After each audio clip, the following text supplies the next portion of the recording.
Perkenalkan, nama saya Melisa Dianovita, NIM C1C0170911. Di sini saya akan menjelaskan mengenai standar audit 700, yaitu mengenai perumusan suatu opini dan pelaporan atas laporan keuangan. Yang pertama, pendahuluan, ruang lingkup. Standar audit ini mengatur tanggung jawab auditor dalam merumuskan suatu opini atas laporan keuangan. Bentuk dan isi laporan auditor diterbitkan sebagai hasil audit atas laporan keuangan.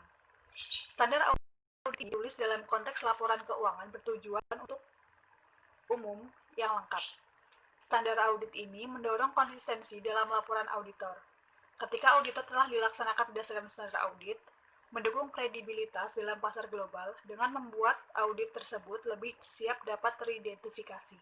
Standar audit ini juga membantu meningkatkan pemahaman penggunaan laporan keuangan dan pengidentifikasian kondisi-kondisi yang tidak biasa ketika terjadi. Selanjutnya, tanggal efektif. Standar audit ini berlaku efektif untuk periode dimulai pada atau setelah yang pertama, tanggal 1 Januari 2013 untuk emiten, kemudian yang kedua, tanggal 1 Januari 2014 untuk entitas lain emiten. Tujuan auditor adalah, yang pertama, untuk merumuskan suatu opini atas laporan keuangan berdasarkan suatu evaluasi atas kesimpulan yang ditarik dari bukti audit yang diperoleh. Yang kedua, untuk menyatakan suatu opini secara jelas melalui suatu laporan tertulis yang menjelaskan basis untuk opini tersebut. Selanjutnya, definisi. Yang pertama, laporan keuangan bertujuan umum. Laporan keuangan yang disusun berdasarkan suatu kerangka bertujuan umum. Kerangka bertujuan umum. Suatu kerangka pelaporan keuangan yang dirancang untuk memenuhi kebutuhan informasi keuangan umum dari banyak penggunaan laporan keuangan. Yang ketiga, opini tanpa modifikasian. Opini yang dinyatakan oleh auditor ketika auditor menyimpulkan bahwa laporan keuangan disusun dalam semua hal yang material sesuai dengan kerangka pelaporan keuangan yang berlaku. Pengajuan pada laporan keuangan dan standar audit ini berarti suatu laporan keuangan bertujuan umum yang lengkap, termasuk catatan atas laporan keuangan yang terkait. Pengajuan pada SAK di Indonesia. Dalam SA ini berarti SAK yang ditetapkan oleh Dewan Standar Akuntansi Keuangan (IAI), dan pengajuan pada SAP berarti SAP yang ditetapkan oleh Komite SAP Kementerian Keuangan Republik Indonesia. Ketentuan.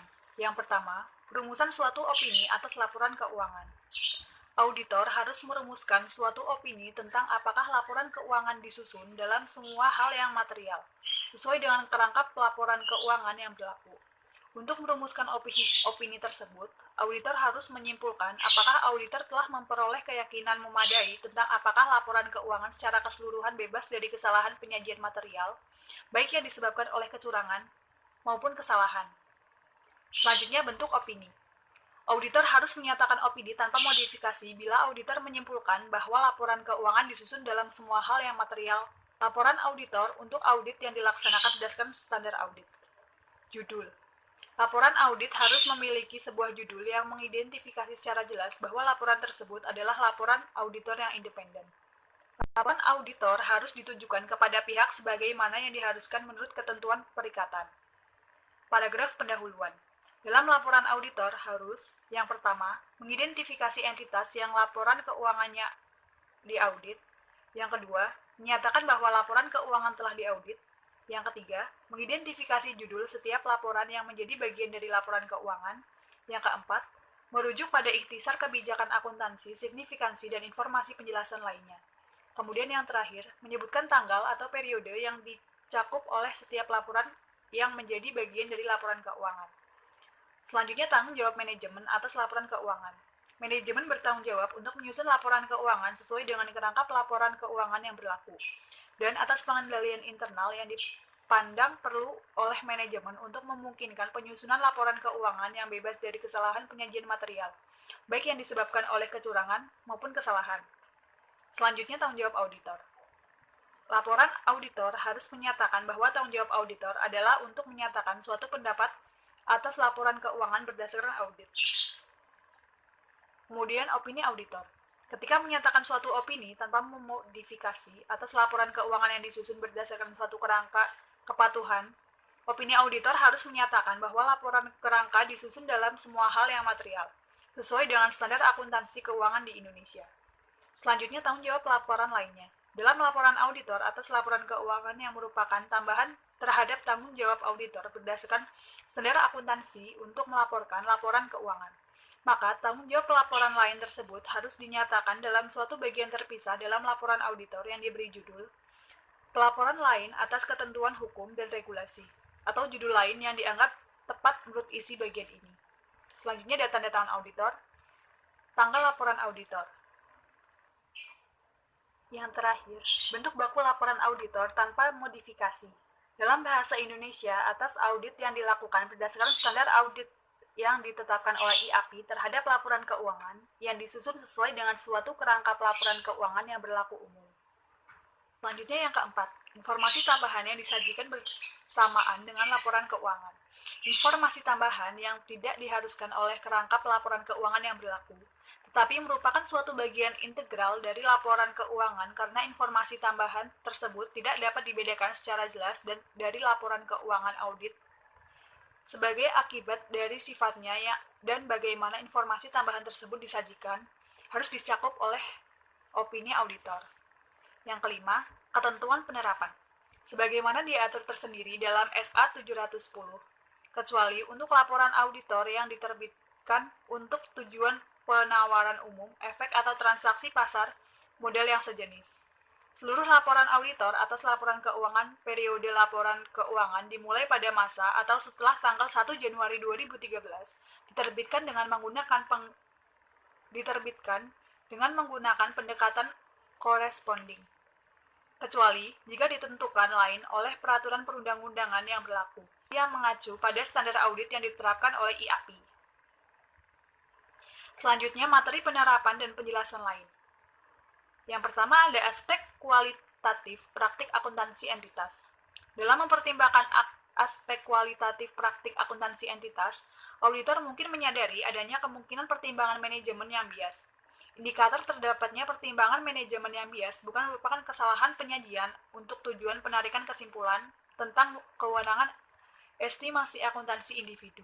Namun, pertimbangan manajemen yang bias dapat mempengaruhi evaluasi auditor tentang apakah laporan keuangan secara keseluruhan bebas dari kesalahan penyajian material. Selanjutnya, pengungkapan pengaruh transaksi dan peristiwa material terhadap informasi yang disampaikan dalam laporan keuangan. Penyajian posisi keuangan, kinerja keuangan, dan arus kas dalam suatu laporan keuangan yang disusun berdasarkan suatu kerangka pelaporan keuangan bertujuan umum merupakan hal yang umum. Dalam kondisi tersebut, auditor harus mengevaluasi apakah laporan keuangan menyediakan pengungkapan yang memadai untuk memungkinkan pengguna laporan keuangan yang dituju memahami pengaruh transaksi dan peristiwa material terhadap posisi keuangan, kinerja keuangan, dan arus kas entitas. Deskripsi kerangka pelaporan keuangan yang berlaku. Penyusunan laporan keuangan oleh manajemen dan jika relevan, pihak yang bertanggung jawab cantumkan suatu penjelasan yang memadai tentang kerangka laporan keuangan yang berlaku dalam laporan keuangan. Selanjutnya, bentuk opini.